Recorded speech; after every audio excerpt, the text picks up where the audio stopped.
विचार को प्रस्तुत करने के लिए मन जो है अनेक भाव उत्पन्न करता जाता है, उससे हम मलिन हुए चले जाते हैं। मैंने तुम्हें करके दिखाया अभी, जैसे इनको हुक्के के बारे में बताया, लेकिन इनका कोई ना तो ये हुक्का पीते ना हुक्के भरने का कोई विचार, लेकिन हमने कह दिया आप एक हुक्का लेके दान में दे देना और भाई हुक्का भर के देना, पिला देना अपने हाथों से, तो कल्याण हो जाएगा। ठीक है, 1-10 की गड्डी खोल के रख लो। अरे भाव है, तुम्हारे भाव के साथ दुनिया खेलती है और कुछ नहीं करती। जैसे एक व्यक्ति ने देखा भाई मेरा भूत प्रेत का धंधा कम हो जाएगा, उसने क्या कह दिया, भाई मैं तो एड्स के मरीजों को ठीक करता हूं। अरे एड्स के मरीज साले डॉक्टरों से तो ठीक होते नहीं है, जिन्होंने इतना जोर लगाया हुआ है, सब कुछ लगाया हुआ है, जिन्होंने इतनी टेक्नोलॉजी अपनाई हुई है, साइंस इतना आगे जा चुका है, तुम्हारे से क्या खाक होंगे कैसे ठीक हो जाएंगे? जिसके लक्षण आ गए रोग के आपके शरीर में, वो नहीं जाता। रोग के लक्षण आ जाने का मतलब क्या है? रोग के लक्षण आ जाने का मतलब रोग का उत्पन्न हो जाना है। अगर रोग के लक्षण नहीं है और फिर भी आपको शरीर में दर्द रहता है, ठीक है, डॉक्टर बार बार कहता है ये सर्वाइकल का हो सकता है, आता नहीं जब टेस्ट कराता है, वही चीज आपकी बाहर निकलती है, भूत प्रेत आपका बाहर निकलता है, लेकिन लोग आपके साथ खिलवाड़ करते चले जाते हैं। अभी कुछ बातें बताता हूँ। आपके आत्म तत्व को क्या कर लेता है? ढांप लेता है। क्या कर लेता है? ढांप लेता है। इससे क्या होता है? इससे जो है आत्मा का जो तत्व है वो आपको सदैव के लिए दिखना बंद हो जाता है। हालांकि वो शरीर में रहता है और एक सूक्ष्म शरीर आपका शरीर के अंदर रहता है, वो आपके शरीर का संचालन करता रहता है, लेकिन ये संचालन डावाडोल हो जाता है तब जब मन अनेक विचार उत्पन्न करता रहता है, दिन रात वो चक्की की तरह चलता रहता है, तो वो सब कुछ ढक जाता है। आप भूल ही जाते हैं कि आप आत्मा तत्व हैं। आपकी ये सारी बातें खत्म हो जाती हैं। बहरहाल बहन जी, आप पहले प्राइवेट जॉब करते थे, अब नहीं करते। प्राइवेट जॉब करना, इसी से तुम्हारा उद्धार होगा। अब 1000 लोग मेरे पास आए और उनमें से 10 लोगों का कार्य बन गया। अब वो इसका श्रेय मुझे दें, गलत बात है। कार्य एक होता है बनाना मतलब आपको दिखाई दे रहा है आपके शरीर में कोई जोर मार रहा है, आपके शरीर में कोई बाहर का तत्व है और उस तत्व को मैंने निकाला है, तब आपका शरीर स्वस्थ हो गया। ये है प्रेत बाधा। और ये लगाई हुई नहीं है आपकी, और लगाई हुई भी है तो ये नहीं है कि ये समय आ गया था प्रेत बाधा का। प्रेत बाधा भेजने का मतलब ये होता है आपके चलते हुए जीवन में बाधा उत्पन्न कर देना। बेशक ग्रह छोटा आ गया हो, लेकिन ग्रह बदली भी तो होगा। जब ग्रह बदली होगा यानी कि नवग्रह घूमते हैं, ना कि एक जगह स्थिर रहते हैं। कोई भी आदमी एक ही काल को एक जैसा नहीं देखता है पूरे जीवन भर। कोई भिखारी होता है वो पूरे जीवन भर भिखारी नहीं होता है, एक टाइम में उसके पास पैसा जुड़ के वो अमीर हो जाता है। आगे ना समझ में? पूरे जीवन भर उसकी किसी की भी एक जैसी स्थिति नहीं रहती है। सुख है दुख है, आते हैं और जाते हैं। कष्ट में होता है आदमी, कभी पैर टूट जाता है, डॉक्टर ठीक कर देता है, फिर कुछ दिन बाद वो सीधा चलने लगता है। बहुत सारे लोग तो भागने लगते हैं जैसे पहले भागने थे। बहुत सारे लोगों में विकार आ जाता है। ठीक है ना, लोगों की भावनाओं के साथ खिलवाड़ करते हैं, ये बहुत गलत है। ठीक है, भूत प्रेत होते हैं, मैं निकालता हूं बहरा, और मैं सिद्ध कर सकता हूं पूरे समस्त संसार के ब्रह्मांड के सामने। ठीक है ना, और मैं ये भी कह सकता हूं कि हिंदुओं में जितने पागल हैं इतने किसी भी अन्य धर्म में ना हुए हैं कभी और ना हो पाएंगे। ये संभव ही नहीं है, क्योंकि हिंदू धर्म ग्रंथ जो है वो कहते हैं कि प्रेत का अस्तित्व है, जबकि वो मानते नहीं है। रामायण तक में दिखाया गया प्रेत का अस्तित्व है। हनुमान चालीसा में तुलसीदास जी इतने विवेकवान और इतने विचारवान भारत के संत रहे हैं, यानी कि संत की अगर कहीं समृद्धि है तो वो भारत में है, जिनको भगवान की तरह पूजा जाता है। तुलसीदास जी महिमावान थे, समस्त दृष्टियां खुली हुई थी, और वो जब हनुमान चालीसा लिखते हैं तो लिखते हैं भूत पिशाच निकट नहीं आवे महावीर जब नाम। भूत के साथ पिशाच भी लगाते हैं, है ना। इसी तरह जब बजरंग बाण लिखते हैं तो डाक पिशाच प्रेत बेताल तक शब्द लगाते हैं, है ना। तो इसका मतलब जितनी वैरायटियां, यक्ष है, किन्नर है, विद्याधर है, ठीक है, बेताल है, पिशाच है, पिशाचनी है, डाकनी है, शाकनी है, तो इनकी जितनी वैरायटियां है वो सारी समस्त भारत में हमारे धर्म ग्रंथों में बताई जाती है। कई तंत्रों में भी बताई जाती है, मंत्रों में भी बताई जाती है। मंत्रों से प्रेतों को मारा गया ये भी बताया जाता है। आयुर्वेद में कुपित वायु को भी बताया जाता है, लेकिन इसका विस्तार, इसकी व्याख्या कोई करने वाला समस्त संसार में नहीं है। हम पीछे पिछड़ते जा रहे हैं। उसके पीछे कारण ये है क्योंकि विधा तो हमारी है और पूर्ति कौन कर रहा है? इसकी पूर्ति कर रहे हैं क्रिश्चियन लोग। कौन कर रहे हैं? क्रिश्चियन लोग। उनके जो ईस्ट है, उनके जो मसीह है, वो भूत प्रेत को निकालने में सक्षम है। मैंने भी मान लिया सक्षम है, मैंने ये भी मान लिया कि बिल्कुल सक्षम है, तो वही सक्षम है, किसी और की मैं नहीं कह रहा कि कोई और सक्षम है। लो भाई, इसका तो फेसबुक ही गायब हो गया। हाँ भाई, इसका फेसबुक ही गायब हो गया। क्या कर दिया कल रात को? कल तो शाम को सेव हुई है, उसके बाद मेरे पास फोन ही नहीं। आपको तो मैं आपको शनि महाराज के भी और अपने भी दर्शन स्वयं ही करा रहा हूं।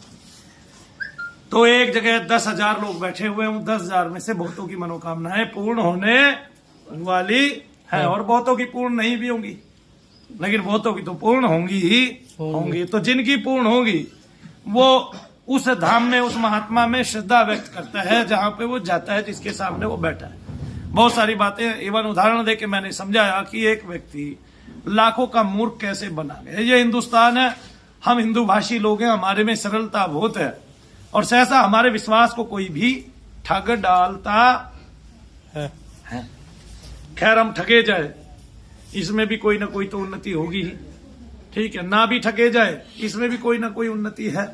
हम बहरहाल मानने लगे हैं कि भूत प्रेत कोई होते नहीं है और ये किस लिए उसी में ले, ये उसमें आगे उसमें ना डैशबोर्ड में पैसे हैं। ये जो है समस्या है विकराल होती जा रही है। इसमें कितनी विकरालता है आप समझ नहीं पा रहे हैं। इसको समझने के लिए बड़ी ताकत लगानी पड़ेगी। कोई भूत प्रेत को ठीक नहीं कर पा रहा है। क्रिश्चियन सारे पढ़े लिखे हैं, वो शैतान को मानते हैं, वो भूत प्रेत को मानते हैं। उनकी प्रत्येक लीला, उनकी प्रत्येक जो क्रिश्चियन की चर्च होती है वहां पे सब पे शैतानों को निकाला जाता है। वो शैतान भूत प्रेत ही है, वो बोलते हैं ऐसे ही जैसे हमारे भूत प्रेत बोलते हैं, लेकिन वो सच्चे हैं, हम झूठे। हम हिंदू हैं, हम झूठे ही थे शुरू से। हमने इतने धर्म ग्रंथ लिख दिए, वे सब झूठ ही है, क्योंकि हमने हमें अपने में कभी विश्वास किया ही नहीं। हमारे मन के अंदर इतने मनोविकार आ गए हैं, इतनी मलिनता आ गई है कि हमें अपने में विश्वास ही नहीं रहा।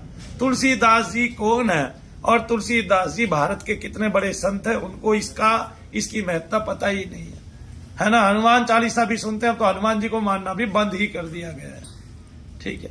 हनुमान जी की एक एक फोटो सब थाने में पहुंचा दी गई। हनुमान जी का एक एक मंदिर सब थानों में बना दिया गया। प्रत्येक थाना अंतर्गत ही बड़े बड़े अपराध वो हो जाते हैं और बड़े बड़े अपराधियों का संरक्षण भी कर दिया जाता है। लेकिन क्या वह हनुमान जी जैसा कार्य होता है? क्या हनुमान जी जैसा सिपाही वहां कोई है? नहीं है। तो फिर हम तो झूठे ही झूठे हो गए ना। हम तो बेस ही हमारा झूठा हो गया, तो फिर कहां से ऊपर से सच उगल के आएगा। और हम बोलेंगे क्या कि ये भूत प्रेत तो आडंबर है, जबकि शिव पुराण में और सभी ग्रंथों में हमारे तकरीबन कहीं ना कहीं ये जिक्र आ ही जाता है, प्रेत का जिक्र आ जाता है। और तुलसीदास जी ने कितनी सारी वैरायटियां बताई है, भूत प्रेत डाक चंडाला, है ना, निशाचर प्रेत, आगे ना समझ में। और इसमें पितृ एक अलग से वैरायटी है, वो पितृ भी प्रेत ही है और उसका भी विकराल रूप होता चला जाता है। उसकी विकरालता कहां तक कहें समझ में नहीं आता। हमने केवल प्रेत और पितरों को ही निकालना है और कुछ नहीं करना है। प्रेत और पितर, प्रेत और पितर, जो पितर है अगर वो दुखी कर रहा है, मलिन है, तो वो भी प्रेत ही है। प्रत्येक प्रेत किसी के ना किसी के घर का पितर है, चाहे वो आज कितना भी ताकतवर हो गया, कितना भी बड़ा हो गया। अब बड़ा कैसे हो जाता है? पुरातन जितना होता चला जाता है उतना ही बड़ा होता चला जाता है। पूंछ उगाती है, कांटे जमाते हैं, उसका उतना ही विकराल चेहरा हो जाता है जितना वो लोगों को काटता जाता है, खाता जाता है, जितना लोगों पर अपनी जबरदस्ती थोपता चला जाता है। बहरहाल ये प्रेत जो है, इसको संरक्षण मिलता है हमारे शरीर का। किसका? शरीर में घुसने के बाद वो पोषित होता चला जाता है। अगर शरीर में ना घुसे तो वो पोषित ना हो, वो किसी दीवार पे बैठ के खारी चाटता रहे। लेकिन शरीर में घुसाने के लिए, उसके लिए प्रयत्नशील है हमारा तंत्र। और जो तंत्र को मानने वाले हैं उनकी मान्यता तो ठीक है, लेकिन जो मंत्र को मानने वाले हैं उनकी मान्यता ठीक है ही नहीं। वो मंत्र को मानते हैं लेकिन उन्होंने इस आधार में, इस रूप में माना नहीं है। इतनी तेजस्विता के साथ उन्होंने उस मंत्र को जाना नहीं, न माना और ना उसका कभी जप किया।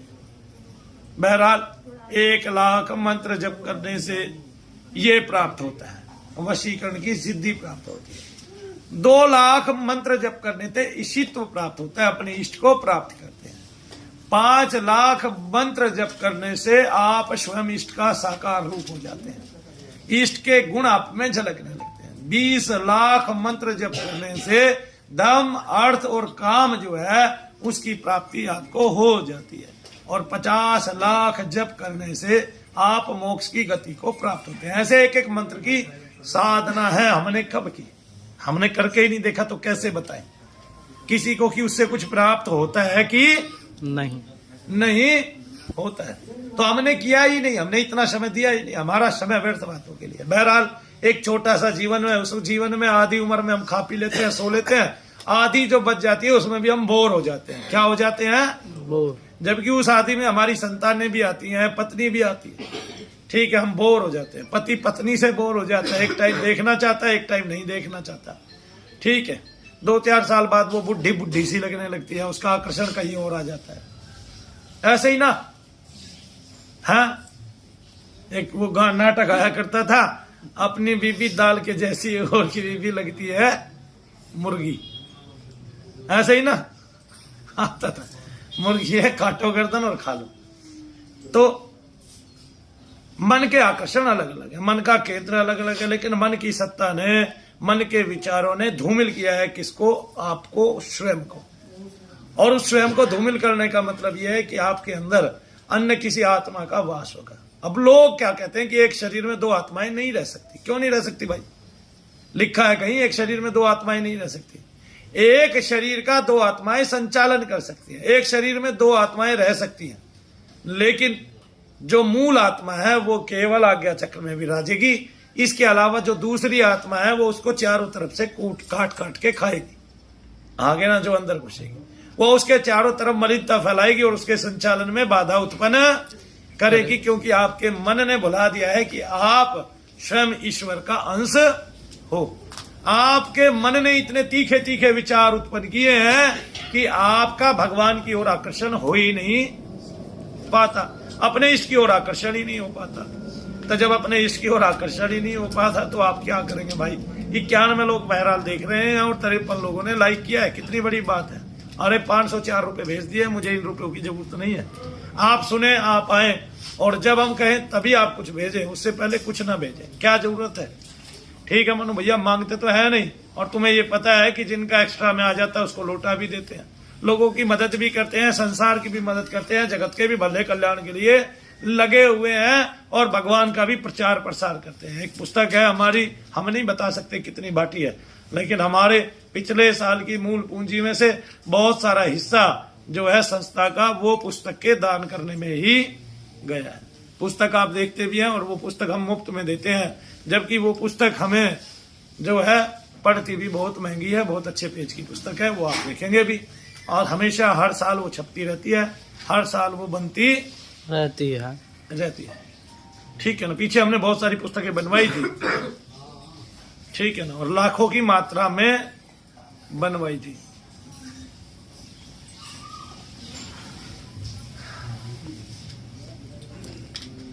एक प्रसाद आपको मिल गया शनि पुस्तक के रूप में, शनि महिमा ग्रंथ के रूप में। इसमें शनिदेव महाराज की तो सभी स्तुतियां हैं, अनन्य देवी देवताओं की भी है, और नवग्रह की महिमा का ठीक से विस्तार से वर्णन किया है। यत्र तत्र से सामग्री भी जोड़ी गई है, और मनु भैया के हाथ के लिखे विरचित बहुत सारी इसमें स्तुतियां हैं। आप पढ़ेंगे, सब सिद्ध हैं, सब मैंने सिद्ध की हुई है बैठ बैठ के, भगवान से वरदान पा के। कलयुग में क्या भगवान दर्शन देते हैं?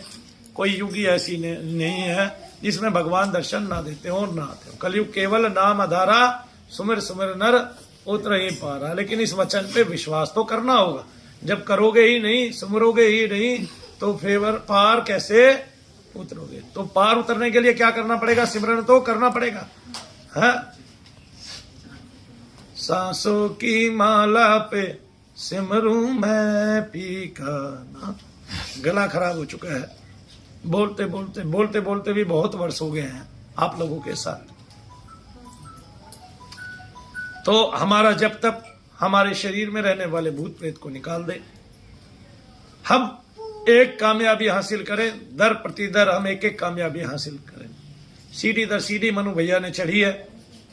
चढ़ने के बाद अपने जीवन को सफलतम किया है, आपके जीवन के मूल्यों को समझा है और आपके जीवन को भी सफलतम करने के प्रयास में रहते हैं। इसलिए आप जब शनि धाम में आते हैं तब से आपकी जाप करने में वृद्धि हो जाती है, आपको अनेक अनेक स्वच्छ स्वप्न आते हैं, भगवान की तरंगे आपके शरीर में प्रसारित होने लगती हैं और आप पाते हैं कि आपका अध्यात्म बढ़ता जा रहा है।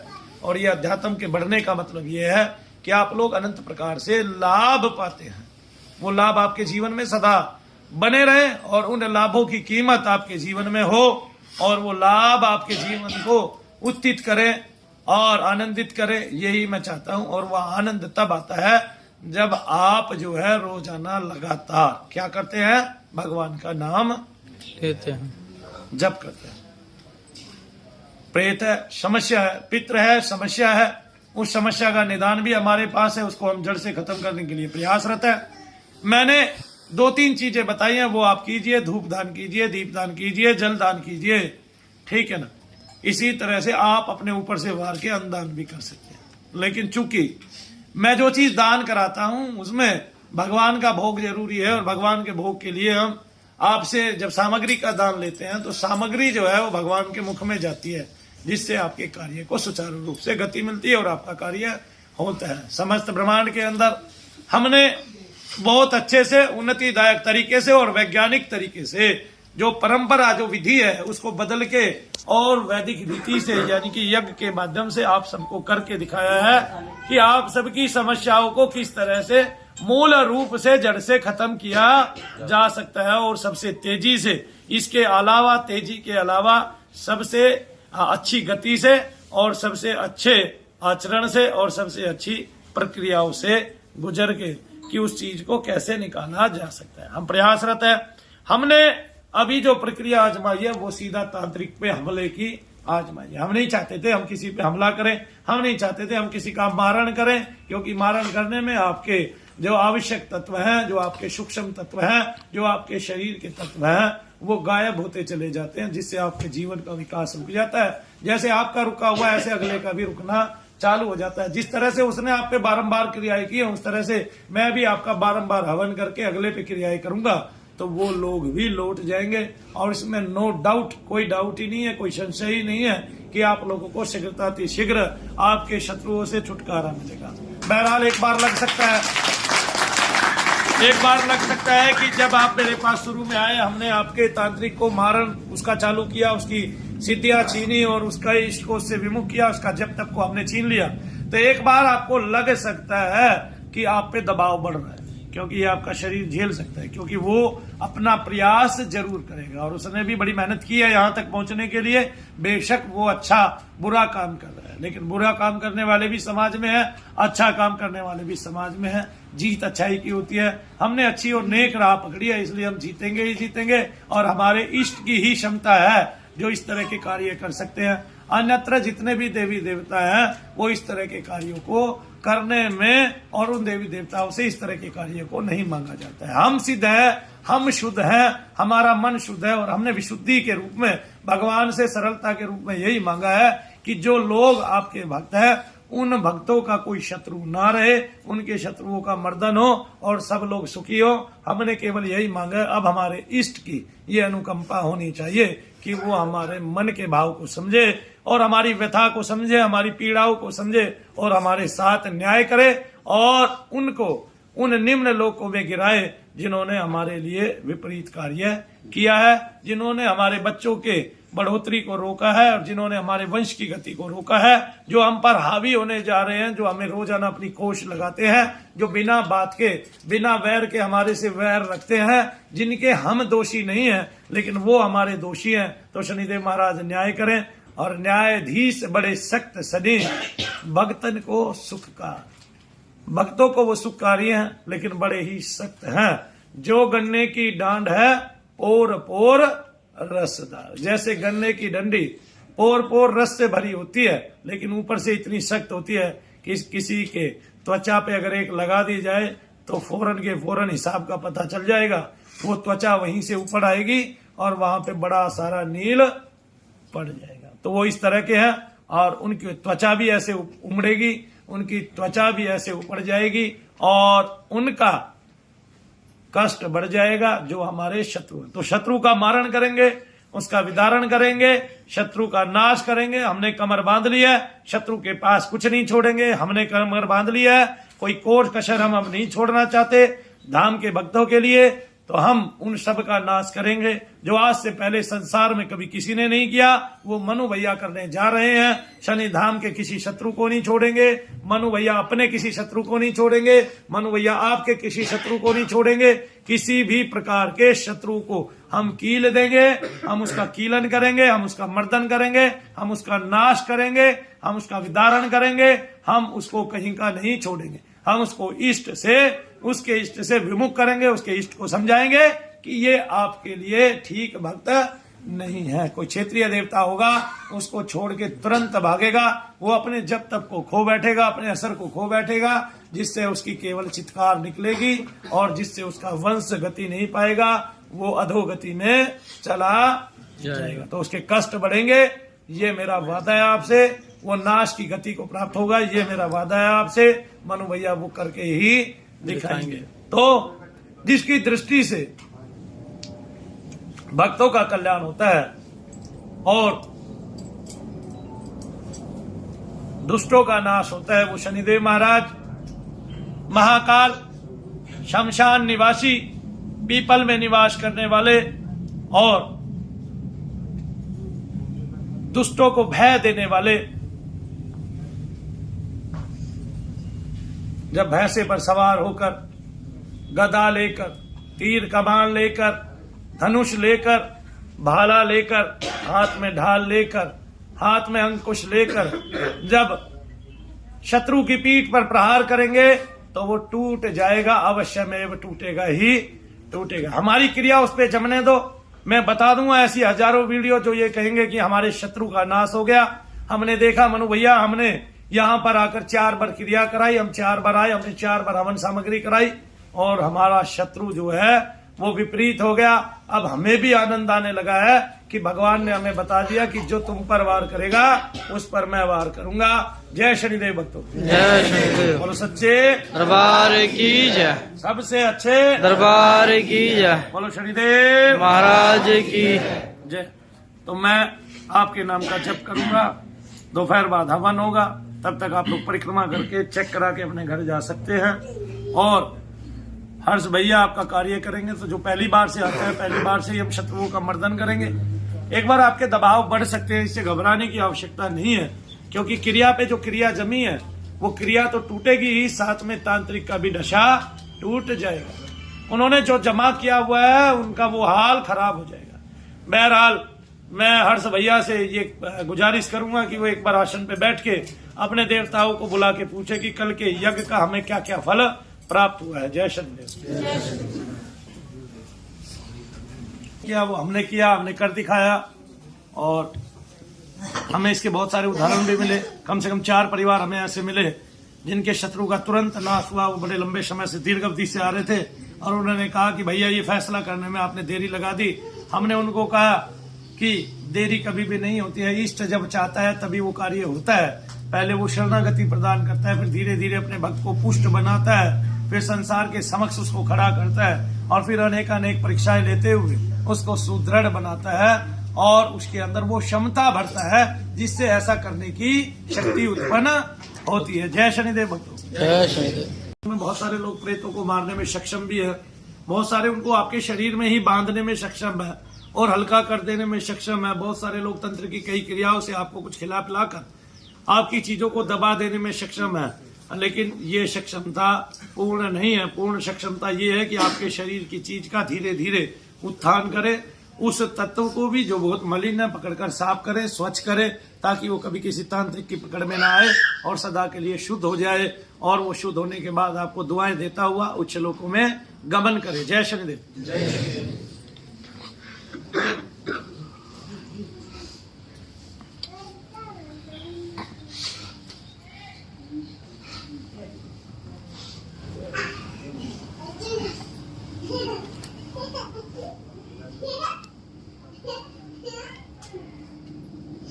बोलो सच्चे दरबार की, शनिदेव महाराज की, शबीर प्यारे की जय शनिदेव, जय शनिदेव, जय शनिदेव, जय शनिदेव, जय शनिदेव, जय शनिदेव, जय शनिदेव, जय शनिदेव, जय शनिदेव, जय शनिदेव। बोलो शंकर भगवान की, बोलो शनिदेव महाराज की, बोलो बालाजी महाराज की, बोलो प्रेतराज सरकार की, बोलो अपने अपने गुरु महाराज की, बोलो अपने अपने माता पिता की, गौ माता की, धाम के सभी दूतों की, मनु भैया की, नवदुर्गे शक्ति की, पिराने पीर की, सभी संतों की।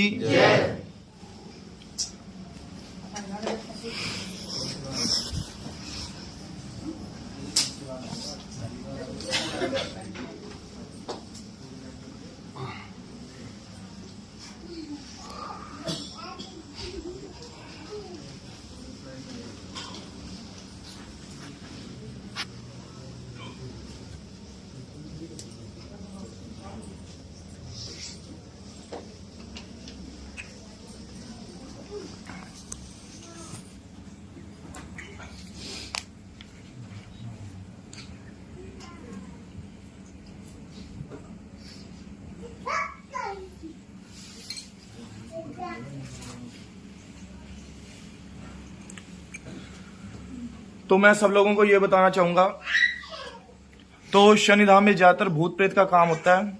हम भैया के साथ काम कर रहे हैं। भूत प्रेत पित्ता दोष और देव दोष का सबसे ज्यादा आसान तरीके से मंत्र विधि द्वारा यहाँ से इजी तरीके से भूत प्रेत की प्रॉब्लम खत्म होती है। उसके साथ साथ भैया ने बहुत अच्छा निर्णय लिया है, जो कि लोगों के तंत्र विद्या करने वाले, जिसको तांत्रिक कहते हैं, पंजाबी में स्याणा भी कहते हैं, भगत भी कहते हैं, उनका हिंदी में बोलते हैं मर्दन या वैसे मारन कहते हैं। जो भैया ने चौथा था, मतलब सोमवार चौथा था, जब से स्टार्ट करा है, जो हमारे पास पुराने लोग आ रहे हैं तो उनके ऊपर दबाव भी पड़ रहा है, असर भी पड़ रहा है। इसका कारण ये है, जो भैया हवन कर रहे हैं, इसके साथ हवन के साथ हल्दी का प्रयोग कर रहे हैं, और मुझे इस चीज का पता नहीं है। पहले हम भैया से पूछेंगे हल्दी का प्रयोग करने का कारण क्या है। हल्दी जो है वो एक तो सात्विक भाव उसमें उदय होता है, और फिर दूसरा जो है एंटीबैक्टीरियल होती है, ऐसा तत्व होता है जो भी सभी प्रकार के रोगों का नाश करता है। तो हल्दी जो है वो प्रेतों को प्रीतिदायक होता है बहुत ही, लेकिन देवताओं को भी ये बहुत ही प्रीतिदायक होती है। तो जब देवता को इस प्रीतिदायक पदार्थ का सेवन कराया जाता है, तो जो अपनी मूल इच्छा होती है वो आप मांगते हैं, तो वो वरदान आपको देते हैं। प्रत्येक देवता अलग अलग तरह से शरण ग्रहण करने से, अलग प्रकार से मांगने से वर प्रदान करते हैं। तो हमने जैसे तीसरा सोमवार हुआ है, 3 सोमवार हमारे हो गए हैं ये कार्य करते करते। 3 सोमवारों में हमने जो है 3 सोमवार तो कार्य किया है, बीच में 3 दिन और भी लगातार कार्य किया था। तो टोटल मिला के हमने 6 दिन कार्य किया, जिसमें से 3 लोगों के जो तांत्रिक थे और जो उन पे तांत्रिक प्रयोग हो रहे थे वो सफल हुए, और उनमें से कई 2 बच्चे तो धाम के ही थे और 3 आदमी बाहर के थे। तो 5 लोग टोटल हमारे इस प्रक्रिया में सफल हुए। उनके तांत्रिक एकदम से शांत हुए, उनके शरीरों में एकदम से पूर्ण रूप से आराम पड़ गए। तो और जिनकी ताकतवर क्रियाएं, जिनके पीछे और भी कोई ताकतवर करने वाला है, वो जरूरी नहीं 3 बार में चला जाए, लेकिन 5-7 बार में वो दब जाएगा, खत्म हो जाएगा, और उसको विपरीत प्रभाव पड़ेगा ही पड़ेगा। तो हमने ये देख लिया कि हम छोड़ेंगे किसी को नहीं, और अगर लगातार की क्रिया की जाएगी, हर रोज की यही क्रिया की जाएगी, और केवल उतने ही आदमियों के लिए की जाएगी जिन पे तांत्रिक प्रयोग हो रहे हैं, तो हम और भी ज्यादा तेजी से सफल होंगे। बहरहाल हमें मैनेजमेंट बनाए रखना है। बहरहाल हमें जो है ये सोचना है कि हमें जल्दी ठीक होना है। तो जल्दी ठीक होने के लिए हमने एक विधि भी अपनाई है जो हमें और भी जल्दी तीव्रता से ठीक करती है, और देवता हमारी मांग को स्वीकार करते हैं। देवता मानते हैं कि यहाँ पर जितने लोग आते हैं वे भक्त हैं, वे सज्जन हैं, और दुर्जनों के चंगुल में फंस गए हैं। तो जिन्होंने हमारे जीवन में बाधाएं उत्पन्न कर दी है, कोई भी व्यक्ति चला जा रहा है, उसको कोई पीछे से गाली देता है, छेड़ता है, तो वो उसके जीवन में बाधा उत्पन्न करता है और उसके समय को रोक देता है। उसने जाना कहीं और था, करना कुछ और था, और जीवन रुक गया। तो ये जो जीवन की बाधा है, इस बाधा को दूर कर देना ही हमारा परम सौभाग्य है, निर्णय है, और शनिदेव महाराज से हमारी यही प्रार्थना है। जय शनिदेव भक्तों। तो जो तांत्रिक होते हैं, लोग अपने पास छोटे छोटे भूत इकट्ठे करते हैं, कहीं से पकड़ लिया, कहीं से पकड़ लिया। सबसे पहले भैया ने ये करा, ये वाला हवन करके जो उनके पास प्रेत आत्मा है, जो छोटे छोटे रूप के बीच में है, वो बिल्कुल खत्म करी है। उनकी मतलब प्रेत आत्मा उनसे जंगल से छुटवाना। तो जैसे लोगों को पता है कि मैं भी कैमरे के सामने कभी भी बोल नहीं सकता, जब मैं अपनी चीज बुलाता हूँ, अपना देवता बुलाता हूँ, उसके कारण ही मैं बोल पाता हूँ। ऐसे क्या है, जैसे कि ये तंत्र विद्या के बीच में छोटे छोटे भूत है, अगर कोई भी देवी देवता है, वो उनके सहारे से हमेशा कोई भी कार्य करते हैं, उनके सहारे से कोई भी कार्य करते हैं। जब उनके शरीर के साथ ये चीजें जुड़ी जाती हैं, उनका बल डबल बढ़ जाता है। आप नॉर्मल मुझसे कभी बात कर लेना, मैं इतने वेव से कभी बात नहीं करूंगा। इस वजह से जैसे तंत्र विद्या के साथ छोटे छोटे भूत होते हैं, उनकी पावर बढ़ जाती है, क्योंकि उनका बल भी बढ़ता है, उसकी मंत्र तंत्र शक्ति बढ़ती जाती है। जैसे मतलब शनिधाम में हवन स्टार्ट हुआ है, वो छोटे छोटे भूत है, उनके पितर है, उन्होंने बंधन करके अपने साथ रख रखे हैं। जैसे चीजें छूटती जाएंगी, जैसे पितर है, प्रेत है, वो जैसे हवन में आते जाएंगे, उनके शरीर के तत्व घटते जाएंगे। जैसे कहते हैं जीते जी बंदे के 12 अंश होते हैं, जीते जी बंदे के 12 अंश होते हैं, मरे बाद उसके काफी अंश बन जाते हैं। उसमें से धीरे धीरे उसके अंश घटते जाएंगे, वो बीमार अवस्था में जाता जाएगा। जिस शक्ति से वो काम लेता था, वो उसको छोड़ के चली जाएगी। वो धीरे धीरे करके मतलब बीमार पड़ता जाएगा और अपने कार्य के बीच में असफल रहेगा। जब कोई भी प्राणी अपने कार्य में असफल रहेगा, बीमार रहेगा, तो वो कार्य नहीं कर पाएगा। उसके प्रेत, उसके पितर, उसकी कोई भी शक्ति है जो उसने 20-20 साल के बीच में, जैसे माता काली, महाकाल, अगर कोई भी अन्य देवता अगर उसने मतलब पूजा पाठ करके तपस्या करके पाई है, तो वो उसके विमुख हो जाएगा। बोलो शंकर भगवान की जय। मैं छुड़ाना आपको रहा हूं, लेकिन छूट बहुत सारे लोग रहे हैं उसके चंगुल से। अगर उसने 100 लोगों पे क्रिया कर रखी है, तो 100 के 100 ठीक होने वाले हैं। जय श्री राम। और ये कोई उपकार नहीं है समाज पे, मैं समाज पे उपकार नहीं कर रहा हूं, मैं उन आत्माओं पे उपकार कर रहा हूं जो बंधन में है। वो मेरे आपसे ज्यादा प्रिय है, क्योंकि आप जीते जी अपना उद्धार कर सकते हो, आप भगवान के हो सकते हो, आप भगवान की प्राप्ति कर सकते हो, लेकिन मरने के बाद ये प्राप्ति संभव नहीं होती किसी भी रूप में। तो जो आत्माएं चली गई है और वो मलिन रूप में हमारे आसपास, हमारे इर्द गिर्द घूम रही है प्रेत रूप में, उनकी मुक्ति कराना जो है वो सबसे बड़ी बात है। मुक्ति किस अवस्था में हो? केवल इसी अवस्था में हो कि वो शुद्ध स्वरूप रह के, और जहाँ भगवान के भजन होते हैं, जहाँ भगवान का कीर्तन होता है, जहाँ भगवान के मंदिर है, वो वहां बैठे और कोई तांत्रिक उनको पकड़ ही ना पाए, वो इतने सूक्ष्म हो जाएं, तो फिर उनकी मुक्ति भी कभी ना कभी संभव है। हो सकता है किसी भक्त के मुख से वो नाम सुने और वो दुर्जन तत्व, वो दुर्लभ तत्व भी मोक्ष गति को प्राप्त हो जाए। जय शनिदेव भक्तों, जय शनिदेव। बोलो सच्चे दरबार की जय, सबसे अच्छे दरबार की जय, शनिदेव महाराज की जय। जय शनिदेव। जय शनिदेव।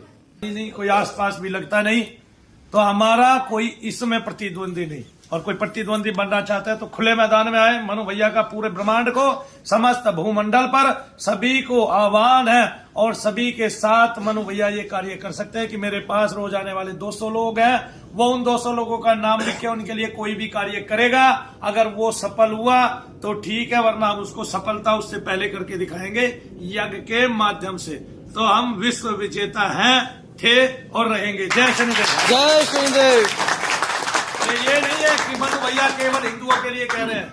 हिंदू हो, मुस्लिम हो, सिख हो, ईसाई हो और अन्य कोई भी धर्म हो, हमारी जो गति है वो तीव्र है, क्योंकि हमने यज्ञ की जो प्रक्रिया है, जो समस्त लोकों में, समस्त भूमंडल पर और सनातन धर्म में सबसे ऊंची पद्धति है, हम उसके माध्यम से ये कार्य कर रहे हैं, जिसमें समस्त संसार तो सुखी होता है, वायुमंडल सुखी होता है और सब कुछ सुखी हो जाता है। जय शनिदेव भक्तों, जय शनिदेव। सच्चे दरबार की जय, सबसे अच्छे दरबार की जय, शनिदेव महाराज की जय। और आज भी हर रोज की तरह भीड़ लगी हुई है। मैं तो चाहता नहीं था, मैं ये चाह रहा था आज फुर्सत के क्षण मिलेंगे, आज फुर्सत का कार्य मिलेगा, क्योंकि लगातार हो गया है मुझे 4 दिन से काम करते करते, और हंस भैया भी थोड़े थके हुए हैं, हम भी थोड़े थके हुए हैं, अंदर भी कमरा भरा हुआ है। तो इसका मतलब ये है कि हमारा कार्य तीव्र गति से चल रहा है। जय शनिदेव। जय शनिदेव। जय शनिदेव। जय शनिदेव। जय शनिदेव। जय शनिदेव। जय जय शनिदेव। जय जय शनिदेव। शनिदेव महाराज की जय। तो समस्त भूमंडल पर, समस्त चराचर जगत में और समस्त जगत के लोकों में हमने जो पत्ती निकाली है वो दुनिया की सबसे अच्छी पत्ती है, और इसके लिए हम शनिदेव महाराज का स्वागत करते हैं कि कलयुग में वो कल्याण के देवता बनकर हमारे जीवन में आए और हमारे जीवन के सभी प्रकार के दुष्प्रभाव नष्ट हुए। और हमने ये तय कर दिया कि ब्रह्मांड में अगर कोई श्रेष्ठ है इस भूमिका में तो वो शनिधाम श्रेष्ठ है, क्योंकि उसने यज्ञ की पत्ति को अपनाया है। और समस्त जराचर में, जगत में, समस्त ब्रह्मांड में हम नंबर 1 हैं, नंबर 1 थे, नंबर 1 रहेंगे। और कोई इस भूमिका को उखाड़ना चाहता है तो उसको शनिधाम आके जितने लोग प्रतिदिन आते हैं उन लोगों की लिस्ट बना के उनको ठीक करना पड़ेगा।